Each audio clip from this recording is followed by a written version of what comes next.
It was supposed to be the start of a new chapter, a fresh start in a new apartment, in a new city, away from the clutches of an abusive ex.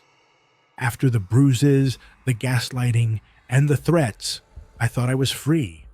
But freedom is only an illusion. When you're running from something, you can't outrun. I remember the day I moved in. The light was soft, the air crisp, a perfect autumn afternoon. My new place wasn't much, just a small, one-bedroom apartment with wooden floors and windows that let in the kind of light that makes everything look better than it is. I was excited, nervous, sure, but hopeful.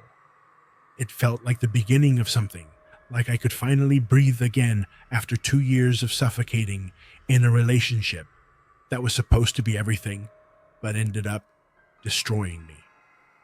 I unpacked my boxes, arranging everything just right, feeling the weight of my past slowly lifting.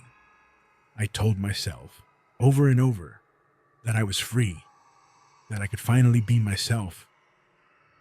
The first incident wasn't anything alarming, just a weird thing.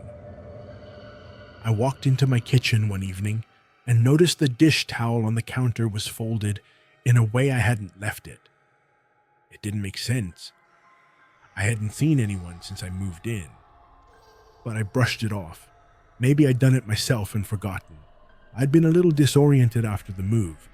But then, the strange things kept happening. It started small. A misplaced book, a window that was slightly open when I knew I'd closed it, a note in my mailbox with no return address that simply read, "I know where you are." I convinced myself I was just being paranoid. I was still adjusting. Maybe I was just stressed. But the feeling didn't go away. It intensified. One night, I got the first text. "Hey, you look good in your new place. I see you're doing all right." I froze. My heart pounded in my chest. My ex. My stomach twisted. I hadn't changed my number. I hadn't blocked him completely. I tried to ignore it, but then the phone calls started. The number was always blocked, but the voice, deep, menacing, familiar, was unmistakable. "You can't run forever. I'll always be watching you." I hung up. I blocked the number, but the calls kept coming, every night, at the same time, exactly at 10:15 p.m. I called the police, but they told me there was little they could do without evidence. I tried to ignore it, convincing myself that I was just overreacting. But the dread in my chest grew every time the phone rang. It was late one night when I heard it, something that made my blood run cold. A creak, a footstep above me. I stood frozen in the middle of my apartment, listening. Another creak. I glanced up at the ceiling, my breath catching in my throat. It was coming from the attic. I had never been up there. The landlord had mentioned it was just a small storage space, not accessible to anyone. But now, as I stood there, the sounds were unmistakable. Someone was moving around in the attic. I grabbed a flashlight and a knife from the kitchen. I was shaking so hard that I could barely hold the flashlight still. I climbed up into the attic, each step on the rickety ladder feeling like a death sentence. The air was cold and thick with dust. There was a strange smell, like mildew, but something more. Foul. I reached the top and swung the flashlight around. There was nothing there at first, just empty boxes, old furniture covered in dusty sheets. But then, my eyes caught something. A small black bag, half hidden under a blanket. I pulled it out, my heart racing. Inside, there were a series of photographs, pictures of me, not just of me in my apartment, but from outside, from the street. One showed me sitting in my living room, my back to the window, completely unaware. My blood ran cold. My ex had been here. He had been in my apartment. That's when the reality hit me like a slap in the face. It wasn't just that he had been stalking me. It was that he had never left. He had been living here, watching me, in the shadows, hiding in the attic. I ran down the ladder, panic taking over. I called the landlord, but he didn't answer. I rushed out into the hallway, frantic, knocking on neighbors' doors, hoping someone would listen. No one did. I returned to my apartment and locked the door. I took the photos to the police, but they still didn't believe me. They told me it was probably a former tenant playing a cruel joke. They told me to keep my doors locked and be careful. I wasn't sure if I should be terrified or relieved. My ex was a manipulator, and the thought that he had been hiding in my attic for God knows how long made my skin crawl. But the nightmare didn't end there. It had only just begun. The next day, I hired a locksmith to change the locks. I couldn't take any more chances. I had to be safe. I couldn't keep living in constant fear, thinking he was watching me from the shadows. I told myself that everything would be fine once I took control. But that night, when I returned home from work, I felt something was off. I couldn't explain it, but something was wrong. The air was thick. The lights seemed dimmer. I checked the windows. Locked. I checked the door. Secure. But then I saw it. A small note tucked under my door. The handwriting unmistakable. "It's never over. You'll never escape me." I froze. My ex had been in my apartment again, somehow. I hadn't heard him, hadn't noticed anything out of place, but he had been there. I ran to the kitchen to grab my phone, but when I turned the corner, I stopped dead in my tracks. There, sitting on my kitchen counter, was a picture of me. But this one was different. It was recent, taken earlier that day. I hadn't left the apartment all day, except for a quick run to the store. I grabbed the picture. In the background, behind me, barely visible through the window, was a figure. Someone standing there, watching me. But the twist wasn't in the picture. It was in the reflection on the glass. A woman with my exact features, standing in the window, her eyes wide, staring directly at me. I stared back at the window, but there was no one outside, no one on the other side. It dawned on me, slowly, horrifyingly, that my ex hadn't been alone. He had never been alone. The woman in the window was me.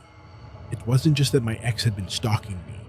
It was that he had been using someone else, someone who looked just like me, to torment me, to get inside my head. I couldn't escape him. I couldn't outrun him. Because my ex had created a twisted game, using my own reflection to manipulate my every move, every fear. He wasn't just stalking me, he was controlling me. And I don't know how long it's been since I found that picture. Time has blurred. But one thing is certain. My ex was never really gone. He's still out there, watching. And the woman in the window, she's just the beginning.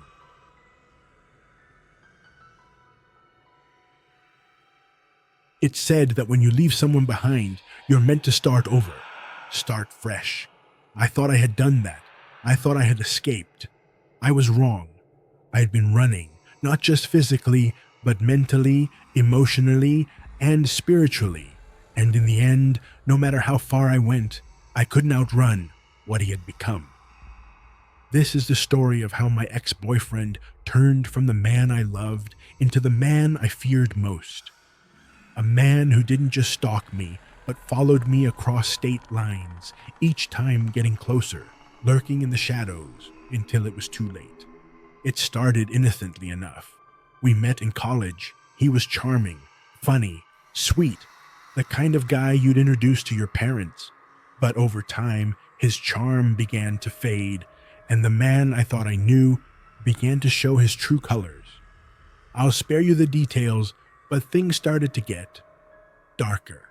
The controlling texts, the constant calls, the jealousy, the threats.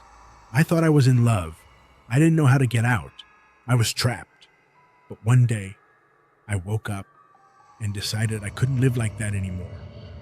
I packed my things and moved far away to a different state, a different life. I thought it was over. I thought I was safe. When I settled into my new apartment in a small town, everything seemed perfect. I made new friends, joined a yoga class, and even started dating again. I felt free, like a weight had been lifted off my shoulders. I was finally starting to feel like myself again. But as the months went by, I began to feel uneasy. I would walk into my apartment after a long day at work and feel like someone had been there. I'd find the blinds slightly tilted, the trash moved around, or my couch cushions out of place. At first, I thought it was my imagination. Maybe I was just being paranoid. But the unease only grew, like a heavy presence that followed me everywhere. Then the messages started. It was late one night when I received the first message. "I see you're doing well. Don't worry, I'm watching you." My stomach dropped, my blood ran cold. It couldn't be him. There was no way. I blocked the number and tried to brush it off. But the next day, there was another message, this time with a picture. Me, sitting at my favorite coffee shop, sipping my latte. The photo had been taken in the last few hours. How had he found me? I started looking over my shoulder constantly. Everywhere I went, I felt like I was being watched. I even moved apartments, thinking that would make it stop. But it didn't. The messages kept coming, each one more disturbing than the last. "I've been watching you for months. You think you can hide from me, but I'm always here." And then it happened. One evening, as I was walking home from a late-night run, I saw someone in the distance. A tall figure, cloaked in shadow. My heart raced. I didn't want to look, but I couldn't help it. I stared for a moment too long, and the figure immediately turned and started walking toward me. I broke into a sprint. I wasn't about to stick around to find out who it was. I ran through the streets, not looking back, my breath heavy and frantic. My mind raced. Was this really happening? Could he have followed me here? I didn't dare look over my shoulder as I bolted into my apartment building. My fingers fumbled as I rushed to unlock the door, but the moment I stepped inside, I slammed it shut and locked it behind me. I was safe, or so I thought. The next morning, I woke up to something that made my blood run cold.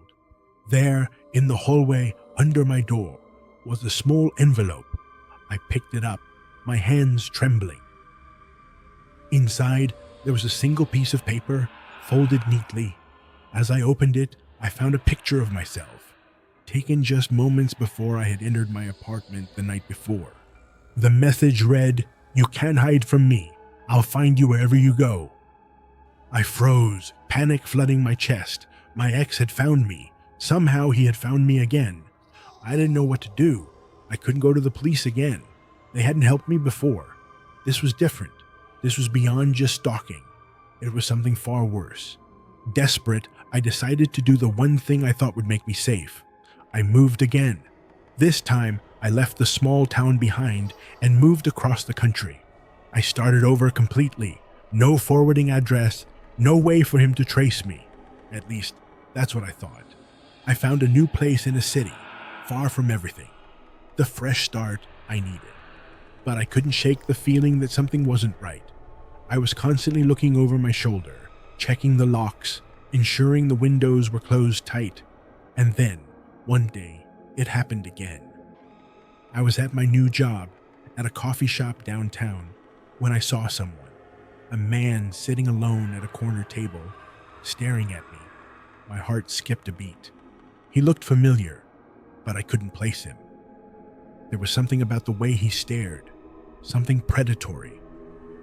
I walked over to my coworker, trying to act casual, but inside I was panicking. "Who is that guy?" I whispered. She glanced over. "He's been coming in every day this week. I think his name's Mark. Why?" I didn't answer. I couldn't. It couldn't be him. It couldn't. But as the man stood up to leave, I saw it. A tattoo on his wrist. A tattoo I had seen before. A matching tattoo we had gotten together during a trip to the beach. The man who was sitting in the corner was my ex. But how? How had he found me again? I couldn't breathe. I felt the walls closing in. My ex was here, in the same city, watching me again. I ran out of the coffee shop into the bustling streets, trying to outrun the panic. I didn't know what to do. My heart pounded in my chest. But then a voice stopped me in my tracks. "You think I wouldn't find you?" I turned, and there he was, my ex, standing right in front of me. I tried to scream, but the words wouldn't come. I stepped back, but he grabbed my arm, pulling me into an alley.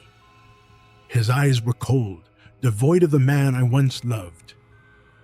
"Did you really think you could escape me?" he hissed. Why? Why are you doing this?" I begged. And then he laughed, a cold, twisted laugh that sent chills down my spine. "You don't get it, do you? You've been running from me for years, but the truth is, I'm not the one following you." I stared at him, confusion flooding my mind. "I'm not the one stalking you," he repeated, his voice low. "I never was." And then it hit me, the real horror. I wasn't running from him. I had been running from someone else, someone who'd been following me this whole time, someone who'd been using my ex as a puppet. The man who'd been stalking me for years wasn't my ex. It was someone far more dangerous, someone who'd been hiding in plain sight. And the worst part? I'd been too afraid to realize it. The twist? My ex wasn't the one who had been stalking me across states. He'd been the puppet all along. And the real stalker? Someone much closer to me than I ever knew, someone who had been watching me from the beginning. And now, as I stand here, trying to comprehend the truth, I wonder how long it will be before they come for me again. Because once you're in their sights, you're never truly free.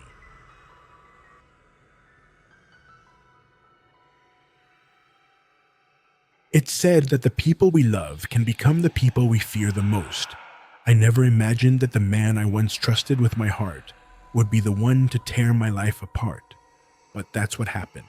This is the story of how my ex-boyfriend became my worst nightmare, a man who stalked me, manipulated me, and eventually blackmailed me into a corner I couldn't escape.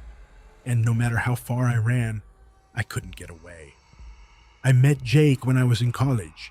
He was charming, funny, and made me feel like the most important person in the world. We connected almost instantly. It was easy to fall for him. He had that magnetic energy, the kind that pulls you in and makes you believe that this is it, the person you'll be with forever. At first, everything was perfect. He respected me, made me feel special. But after a few months, I started to notice small things. He'd get upset if I didn't reply to his texts right away. He'd show up at places I hadn't told him I'd be. He'd ask to see my phone, not just out of curiosity, but like it was a necessity. I shrugged it off. After all, we were in love, right? It was natural to want to know everything about each other. But the jealousy started to creep in, the controlling behavior, the accusations. I couldn't hang out with my friends without him questioning me about every detail. And the worst part? He would always convince me it was my fault. His paranoia, his mistrust. I was the one who needed to fix things. I wanted out, but I couldn't. I felt trapped. I convinced myself I was just being dramatic, that things would get better. But they didn't. After a year of emotional manipulation, things finally came to a head. I had to leave. The fear of being controlled, of losing myself completely, became too overwhelming. I ended the relationship. It was hard, but it felt like the only way to breathe again. I thought he would understand. I thought he would let me go. But Jake wasn't the kind of person to accept rejection, not without consequences. I blocked him on everything. I deleted his contact. I tried to move on. I found a new apartment, started a new job, and surrounded myself with people who cared about me. For a while, it seemed like I had escaped him. But I was wrong. 2 weeks after I broke up with Jake, the first message arrived. It was a simple text, but it sent chills down my spine. "You can't escape me." I froze. My heart dropped to my stomach. The message was from an unknown number. I stared at it for a long time, my mind racing. Had he somehow found me already? I quickly blocked the number and went about my day, trying to shake off the feeling of dread creeping up my spine. But the next day, another message arrived, this time with a photo attached. It was a picture of me, taken through the window of my apartment. I could barely make out the figure in the reflection. It was blurry, but unmistakable. It was him, Jake. I was paralyzed with fear. I tried to convince myself it was a coincidence. Maybe he had hired a private investigator or somehow found my address. But deep down, I knew the truth. He had found me, and he wasn't going to let me go. The messages didn't stop. In fact, they got worse. Jake's texts turned more threatening, more invasive. I know your secrets. I know what you did last summer. That one hit me like a punch to the gut. I hadn't even remembered telling him about that summer. It had been a vacation I'd taken with a friend before we got together. Nothing shady, but why was he bringing it up now? And then it came. The blackmail. I'll tell everyone what you did. Everyone. Your friends. Your family. Your co-workers. Unless you come back to me. I was stunned. I couldn't breathe. What did he mean by what I did? It didn't make sense. I had no idea what he was talking about. But I knew one thing. I couldn't let him ruin my life. I called the police, but they told me there was little they could do without concrete evidence. I needed more than just messages. I needed proof that he was the one behind them. So I tried to ignore it. But Jake wasn't going to let me. Days turned into weeks. Every time I thought I was safe, another message appeared. He was relentless. But then, things started to escalate. I came home from work one night to find my front door slightly ajar. I knew I had locked it. I stepped inside cautiously, every nerve on edge. The apartment was silent, but something felt off. The lights were dimmed as if someone had been inside. I checked my things. My purse was in the same spot. My phone was where I had left it. But my laptop was gone. Panic set in. I couldn't believe it. Jake had broken into my apartment. He had taken my laptop. When I checked the messages, I saw it. A new text, this time with an attachment. I've got everything. Your secrets. The truth about what you did that summer. The whole world is going to know, unless you come back to me. I wasn't just afraid anymore. I was terrified. He had my laptop, all my personal files. My entire life was in there, and he was threatening to expose it. I was at a breaking point. My life had become a living nightmare. I felt powerless. No matter how many times I changed my number, moved, or locked my doors, Jake found a way to stay in my life. He had my secrets, and he was going to ruin me. One night, after receiving yet another threatening message, I broke down. I couldn't take it anymore. The fear, the anxiety, the constant dread, it was suffocating. I went to the police again, but this time I had something concrete. A video Jake had sent, showing him sitting in my apartment, holding my laptop, smiling at the camera as if he had won. They took it seriously this time. They promised to investigate, but I didn't have much hope. I knew how these things went. The system was slow, and Jake was smart. He knew how to cover his tracks. I spent the next few days trying to keep calm, but it was like living in a fog. I couldn't think straight, couldn't sleep. Jake's words echoed in my mind. And then, one morning, I woke up to the worst possible news. The police called. The laptop had been found, but not in the way I expected. Jake hadn't been working alone. The twist was far darker than I could have imagined. The person who had been helping him was someone I never would have suspected. My best friend. It turned out that my best friend Emma had been feeding Jake information about me for months. She had been the one to give him my address, the one who had stolen my laptop when I wasn't looking. She had helped him with the blackmail scheme from the very beginning. I was devastated, betrayed. How could she do this to me? I had trusted her with everything.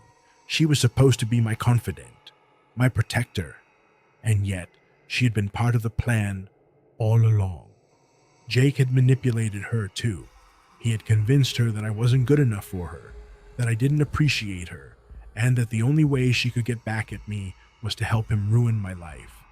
And now they were both gone, arrested. But the damage had already been done. My life had been turned upside down. I had lost everything: my privacy, my trust, my sense of safety. I don't know if I'll ever fully recover from this, but one thing is for sure: I'll never trust anyone the same way again. You never really know someone until they show you their true colors, and sometimes the ones closest to you can become the ones who hurt you the most. Jake didn't just blackmail me, he destroyed everything I had worked so hard to build. But in the end, it wasn't just him, it was Emma too. Now, as I look back on it, I realize something. I wasn't just the victim of one person's twisted obsession.